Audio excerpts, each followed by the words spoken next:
Thank you, Dr. Huck. It's a pleasure to serve under your chairship today, and it's a pleasure to follow my honourable friend.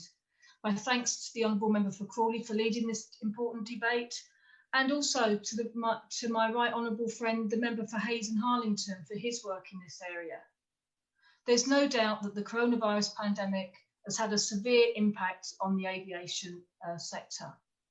It has already caused a huge amount of job losses in my own constituency and throughout the country.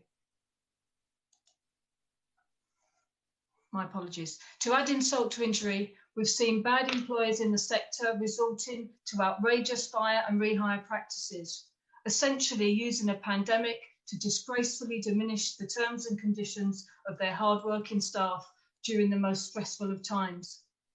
There is no doubt that the situation for the aviation and tourism industry is complex. They are some of the only industries where the easing and tightening of restriction isn't wholly determined by the UK government, but is also reliant on decisions taken in other nations. The Transport Secretary said that the traffic light system was based on infections, vaccinations, variants, testing and quality of data, and that he would publish the detail. He still hasn't done so. So does the Minister agree with me that there needs to be transparency over the traffic light system and the criteria used to enable the industry to plan? Whilst I'm pleased that positive noises are coming out of government now regarding the likelihood of restrictions ending on the 19th of July, there's no guarantee that restrictions on inbound travel will not be extended beyond that date. The airline and ferry industries are the only industries in this very specific situation when it comes to easing restrictions arising out of the pandemic.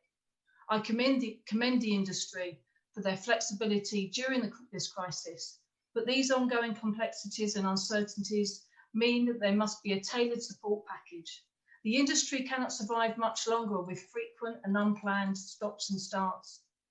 Does the Minister agree with me that the aviation and tourism sectors must be given a bespoke job protection scheme beyond the current proposed end of the CJRS? A bespoke financial support package would allow the industry to engage in proactive recovery planning. It would offer a sense of security for the employees against further stop and go travel restrictions that may occur in the future. Skills retention is key for the stability of the sector, but we are already seeing a skill leakage from the industry to sectors that have managed to recover faster. A new starter in the aviation industry will need to go through a complex process of training, qualifications, check-in and certification. The time between recruitment and first day at work is usually a matter of several weeks. A medium-term extension of the furlough scheme is therefore necessary to protect the skills the sector will need in the future. A recent report by Syndec UK, a report commissioned by Unite the Union, states that the required support for the industry as a whole would be a maximum 1.4 billion for 18 months, based under the assumption that an average of 40% of the employees are eligible to furlough during the whole period. The support package would begin to pay for itself in the long term, as it would aid a faster recovery.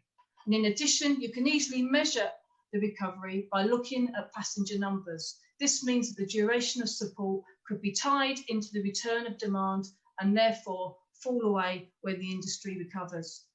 I hope that the Minister will consider these ideas because, as I'm sure he will agree, the aviation and tourism industries are so critical to both the UK economy and our national interest. Thank you.